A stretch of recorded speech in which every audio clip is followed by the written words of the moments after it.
व्युत्क्रमणीय फलन, जिसको इंग्लिश में बोलते हैं इन्वर्टिबल फंक्शन। ठीक है, इसी को बोलते हैं प्रतिलोम फलन भी। क्या बोलते हैं? प्रतिलोम फलन भी। देखिए, जैसे मान लीजिए कोई फलन है, ठीक है, जो ए से बी में क्या है, परिभाषित है। जो फलन है हमारा बच्चों ए से बी में परिभाषित है। जो ए है इसमें सेट क्या है, 1 2 3 4। इस बी सेट जो है इसमें A B C D element है।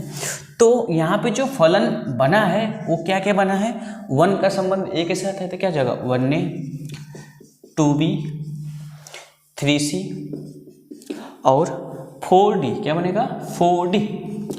तो इस फलन का हमें इन्वर्स निकालना है, इस फलन का हमें प्रतिलोम निकालना है। तो देखिए प्रतिलोम होता क्या है एक्चुअली में, ठीक है, एफ इन्वर्स, इसी को बोलते हैं प्रतिलोम। प्रतिलोम का मतलब यही होता है, देखिए ए से बी हम पढ़ रहे हैं ना, ए से बी अगर हम कोई रिलेशन निकाल रहे हैं, उस रिलेशन को हम कैसे निकालेंगे, बी से ए निकालेंगे। कैसे निकालेंगे? बी से। जैसे यहाँ पे देखिए, यहाँ पे ये बी पहले आ जाएगा और ए बाद में चला जाएगा। ठीक है, व्युत्क्रम वाले में क्या करते हैं, बी को पहले लिखते हैं, ए को बाद में लिखते हैं। ये हो जाएगा ए बी सी डी। ये क्या हो जाएगा 1 2 3 4। ये इसको क्या पढ़ेंगे, एफ इनवर्स पढ़ेंगे। देखिए अब ए का संबंध किससे हो जाएगा, 1 से, 2, बी का संबंध 2 से, सी का संबंध 3 से और डी का संबंध किससे, 4 से। तो अब देखिए ये रिवर्स हो जाएगा। अगर 1 ए संबंध था तो क्या हो जाएगा, A1 हो जाएगा। 2b था तो B2 हो जाएगा। तो क्या हो जाएगा, यहाँ से देखिए 1a, ठीक, B2 और C3 और D4। इसका मतलब हम कहीं ना कहीं इसको क्या बोलते हैं, इसको बोलते हैं प्रांत। ठीक है, इसको बोलते हैं सप्रांत। इसको क्या बोलते हैं, सप्रांत। तो जो प्रांत होता है ना, ये देखिए यहाँ पे पहले ये प्रांत था तो सप्रांत हो गया है, समझ रहे? जो सप्रांत था अब क्या हो चुका है, प्रांत हो चुका है। ठीक है, पहले जो प्रांत था वो सप्रांत हो चुका है, जो सप्रांत है अब क्या हो चुका है, प्रांत हो चुका है। ठीक है, अब देखिए एफ इनवर्स क्या होगा, A1 B2 C3 D4 हो गया है। ठीक है, अब ये फलन जो है ना एकाएकी कब कहेंगे, देखिए इसके लिए कंडीशन है। देखिए कोई भी फलन प्रतिलोम फलन कब कहलाता है, फलन क्या होना चाहिए, एकाएकी और आच्छादक होना चाहिए। फलन क्या होना चाहिए, फलन जो है एकाएकी और आच्छादक होना चाहिए, और आच्छादक होना चाहिए। कोई भी फलन का प्रतिलोम हम तभी निकाल सकते हैं जब फलन क्या हो, एकाएकी और आच्छादक। मतलब एकाएकी आच्छादक दोनों ही रहेगा तभी उस फलन को हम क्या कहेंगे, प्रतिलोम फलन कहेंगे। उसी का प्रतिलोम फलन हम निकाल सकते हैं जो फलन कैसा हो, एकाएकी और आच्छादक। कि कोई फलन है बहुएकाएकी, देखते हैं क्या उसका इन्वर्स पॉसिबल है। हम क्यों कह रहे हैं, उसका रीजन है ना, उस रीजन को जानते हैं। देखिए मान लीजिए कोई फलन है, ठीक है, 1 2 3 4 A B C D। A set है, ये बी सेट है, एफ परिभाषित है। ठीक है, मान लीजिए 1 का संबंध ए से है, 2 का संबंध ए से है, ठीक है, 3 सी से है और जो है 4 डी से है, और इसमें एक और मान लीजिए 5 जो है बी से है। ठीक है, अब देखिए ये क्या है, बहुएकाएकी फलन है। क्या है, फलन जो है बहुएकाएकी है, फलन जो है बहुएकाएकी और आच्छादक भी है। यहाँ पे क्या है, आच्छादक भी है। हम देखते हैं कि ये फलन का जब हम इन्वर्स लेंगे तो क्या होगा, क्यों इसको जो है हम बहुएकाएकी फलन को क्यों हम इन्वर्स फंक्शन नहीं निकाल सकते, उसका रीजन देखिएगा। ये जो b है बाबू यहाँ पे आ जाएगा और a इस वाले में चला जाएगा। तो b क्या है, a है, b है, c है, d है। ये है 1 2 3 4 5। अब देखिए एक का संबंध, देखिए एक का संबंध एक और, देखिए एक का संबंध किससे, 1 और 2 से है। ठीक, एक का संबंध 1 और 2 से है। बी का संबंध किससे है, बी का संबंध है हमारा 5 से। ठीक है, और 3 का संबंध किससे है, सी से।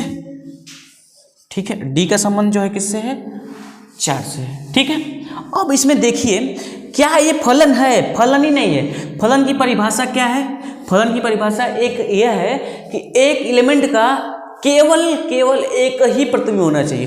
एक ही एलिमेंट के क्या हो गया, 2 प्रतिबिंब हो गए। एक ही इमेज के, एक ही तत्वों का 2 प्रतिबिंब हो गया। देखिए एक का प्रतिबिंब 1 भी है और एक का प्रतिबिंब 2 भी है। इसका मतलब ये तो फलन ही नहीं है। जब फलन ही नहीं है तो उसका इन्वर्स पॉसिबल नहीं है, ये संभव ही नहीं है, समझ रहे हैं। इसीलिए बहुएकाएकी है और आच्छादक भी है, तब भी इसका जो है क्या इनवर्स फलन जो है, प्रतिलोम फलन नहीं निकाल सकते। एक और एग्जाम्पल देखिए, मान लीजिए यहाँ पे ये 1 है 2 3 ABCD है, ठीक है, एकाएकी है लेकिन आच्छादक नहीं है। ध्यान दीजिएगा, एकाएकी और आच्छादक होना क्यों जरूरी है, एकाएकी और आच्छादक होना क्यों जरूरी है, यहाँ पे समझिए। ए है, ये बी है, ए से बी में परिभाषित है फलन।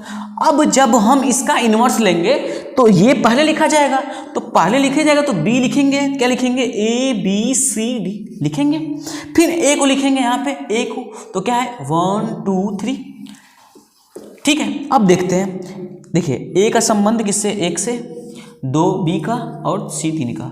ध्यान दीजिए, ये फलन जो है एकाएकी है, आच्छादक नहीं है। देखिए एकाएकी की तो है, आच्छादक नहीं है। यहाँ फलन क्या है, एकाएकी है, एकाएकी तो नहीं है, फलने नहीं है। पहली बात सुनिए, एक फलने नहीं है, क्योंकि देखिए डी बच गया। फलन की परिभाषा ये भी तो है, एक तत्व का एक अवयव का एक इमेज होना चाहिए, और प्लस ये भी होना चाहिए कि कोई इसमें जो है तत्व नहीं बचना चाहिए, कोई भी एलिमेंट नहीं बचना चाहिए, कोई भी तत्व इससे जुड़ा होना चाहिए, तभी ये फलन होगा। इसका तो कोई इमेज नहीं है, इसका मतलब ये फलन ही नहीं है। तो जब फलन ही नहीं है तो क्या ये एक इसका जो है प्रतिलोम फलन निकाल सकते हैं, नहीं निकाल सकते। प्रतिलोम फलन तो निकाल ही नहीं सकते, ठीक है। तो फलन का एकाएकी होना और आच्छादक होना बहुत जरूरी है। एक एग्जाम्पल के माध्यम से समझते हैं, क्या है fx = x+4, इसका क्या निकालना है, प्रतिलोम फलन। क्या, प्रतिलोम फलन निकालना है। क्या निकालना है, प्रतिलोम फलन। सबसे पहले क्या करेंगे, जहाँ fx है बाबू वहाँ y रखेंगे, fx की जगह ने हमने y रखा। फिर हम क्या करेंगे, x का मान निकालेंगे। किसका मान निकालेंगे बाबू, x का। तो x का मान निकालेंगे तो क्या हो जाएगा, y - 4, ठीक है। अब इसी x को क्या बोलते हैं, f इनवर्स। f इनवर्स क्या हो जाएगा, y। क्या है, f इनवर्स y = y - 4। इसी x जो x आया है इसी को क्या बोलते हैं, f इनवर्स y। देखिए जब हम इनवर्स निकालते हैं ना, उस समय हम x का मान निकालते हैं। हम क्या निकालते हैं, x का मान निकालते हैं। मान लीजिए किसी फलन f सच दैट a से b के लिए g b से a में क्या है, प्रतिलोम फलन है। g यहाँ पे क्या है, प्रतिलोम फलन है, ठीक है। तो अगर हमें सिद्ध करना है, मोटी मोटा ये समझिए, सिद्ध अगर करना है हमें कि कोई फलन जो है वो क्या है, प्रतिलोम फलन है, तो हमें क्या करना पड़ेगा, फॉग y किसके इक्वल होना चाहिए, y के, गोफ x किसके इक्वल होना चाहिए, x के। अगर ये आपको याद करना है, ध्यान दीजिए, अगर ये बात याद रहेगी तो हम चीज़ों को क्लियर समझ पाएंगे। देखिए f फॉग जो है, फॉग y जो है y के इक्वल हो, गोफ x जो है x के इक्वल हो। चलिए हम सिद्ध करते हैं और आप भी इसी स्टेप से सिद्ध कीजिएगा।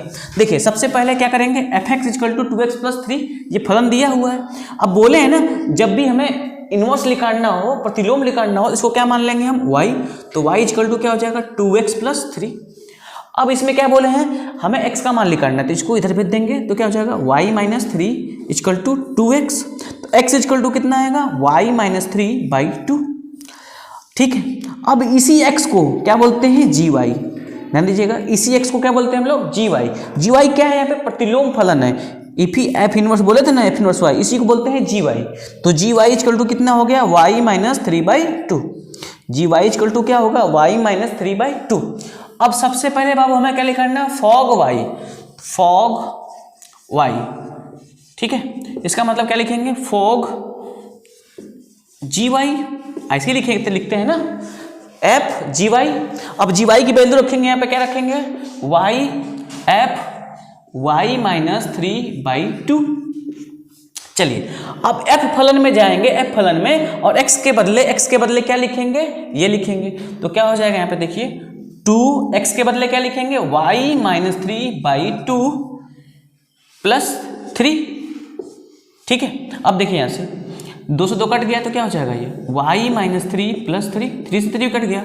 तो क्या फॉग y = y नहीं आया, अगर ये आ गया इसका मतलब प्रतिलोम फलन है, और इसको भी निकालना है तभी होगा। अब किसको निकालेंगे बाबू, गोफ x, किसको निकालेंगे, गोफ x। तो गोफ x में क्या लिखेंगे, गोफ fx, क्या लिखेंगे यहाँ पे, fx। जब o को हटाएंगे तो क्या लिखेंगे, fx। तो g fx की वैल्यू बाबू रखेंगे, fx कितना दिया हुआ है यहाँ पे, 2x+3। अब देखिए, अब g में किस फलन में जाएंगे बाबू, g में देखिए, g एक्स वाई के बदले क्या लिखेंगे, वाई माइनस 3/2। देखिए जहां पे वाई है वहां पे क्या रखेंगे, 2x माइनस 3, तो यहाँ पे रखेंगे 2x प्लस 3, क्या बचा -3/2। 3 से 3 क्या हो गया, कैंसिल हो गया, तो क्या हो जाएगा 2x बटे 2, 2 से 2 कैंसिल हो गया, तो क्या आ जाएगा x। तो क्या गोफ x जो है x के इक्वल आ गया। इसका मतलब जो फलन है ये सिद्ध हो चुका है कि ये प्रतिलोम फलन है। क्या है, प्रतिलोम फलन। उदाहरण नंबर 23 को देखेंगे, क्या कर रहा है कि मान लीजिए कि f सच दैट n से y में परिभाषित है। fx जो फलन है क्या दिया है, 4x प्लस 3 द्वारा परिभाषित एक फलन है जहां y बिलोंग टू n है। y कहाँ है, y बिलोंग टू n है। कह रहा है कि सिद्ध कीजिए कि f इनवर्स, ये फलन जो है ना वो क्या है, f इनवर्स है, मतलब व्युत्क्रम उसका निकाल सकते हैं। और क्या करना है, प्रतिलोम ज्ञात करना है। क्या करना है, प्रतिलोम ज्ञात करना है। चलिए सबसे पहले प्रतिलोम को ज्ञात करने हैं। लिखेंगे क्या, fx इक्वल टू क्या लिखेंगे बाबू, 4x प्लस 3। अब बोले थे ना जहाँ पे fx रहेगा वहाँ पे क्या लिखेंगे, y, तो 4x प्लस क्या हो जाएगा 3। अब इसको भेजेंगे तो क्या हो जाएगा, y minus 3 equal to 4x, x equal to y minus 3/4।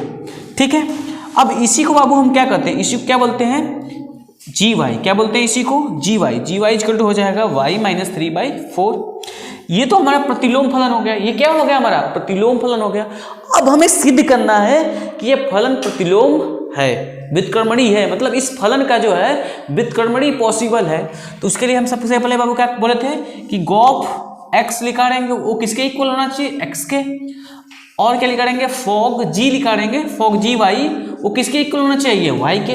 तभी हम कहेंगे कि फलन जो है उसका व्युत्क्रमणीय पॉसिबल है, व्युत्क्रमणीय है। अब क्या करेंगे बाबू, देखिए लिखेंगे g ऑफ x, इसको लिखेंगे क्या, g f(x), क्या लिखेंगे, g ऑफ f(x).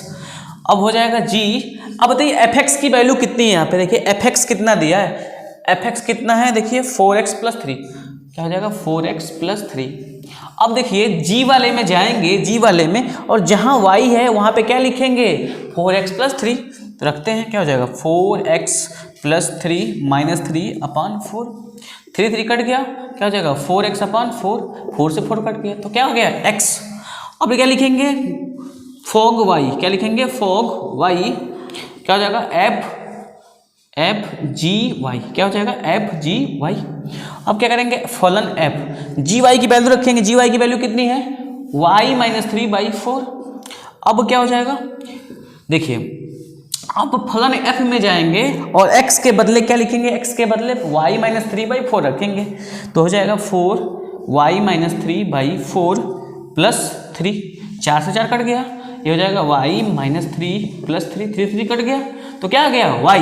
इसका मतलब क्या हुआ, ये क्या हो गया, प्रतिलोम फलन है, मतलब व्युत्क्रमणी है। ठीक।